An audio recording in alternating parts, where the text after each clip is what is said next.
હક્કી આવાજ ન્યૂઝ ચેનલમાં આપનું સ્વાગત છે।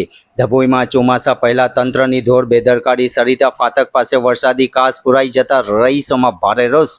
સ્થાનિકોએ નગરપાલિકા સમક્ષ આક્રોશ ઠાલવ્યો। ડભોઈ ચોમાસાના હવે ગણતરીના દિવસો જ બાકી રહ્યા છે, ત્યારે ડભોઈ નગરપાલિકાની પ્રી મોન્સૂન કામગીરીના ધજાગરા ઉડતા જોવા મળી રહ્યા છે। ડભોઈના સરિતા ફાટકથી લઈને નીલકંઠ સોસાયટી અને ગાયત્રી સોસાયટી સુધી નાખવામાં આવેલા વરસાદી કાસના ભૂંગળા ત્યારથી જ મોતી અને કચરાથી માટી અને કચરાથી ભરાઈ ગયા છે। આ ગંભીર સમસ્યાને લઈને સ્થાનિક રહીશોમાં નગરપાલિકાના તંત્ર સામે ભારે નારાજગી વ્યાપી છે।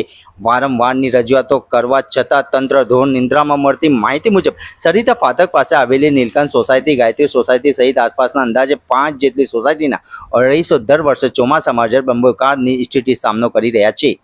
રિપોર્ટ રફીક મંસૂરી। हाँ, अमो नीलकंठ पार्क 1, नीलकंठ पार्क 2 અને ગાયત્રી હાઉસિંગ સોસાયટીના રહીશો વરસાદી પાણીના નિકાલ માટેની વારંવાર રજૂઆત કરવા છતાં નગરપાલિકા તરફથી કોઈ એક્શન ન લેવાતા આજે ભેગા થઈને નગરપાલિકાને સત્વરે વિનંતી કરીએ છીએ કે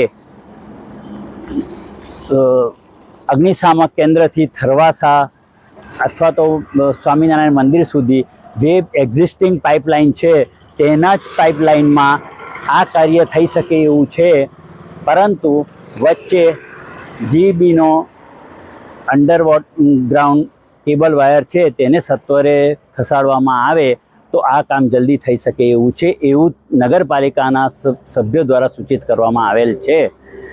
અમે માત્ર એટલી વિનંતી કરીએ છીએ કે આ કામ બને એટલું જલ્દીથી ચોમાસું આવે તેના પહેલાં લોકોના ઘરોમાં પાણી ના ભરાય એ પહેલાં કરો, નહીં તો અમારે સત્યાગ્રહ કરવાની જરૂર પડશે।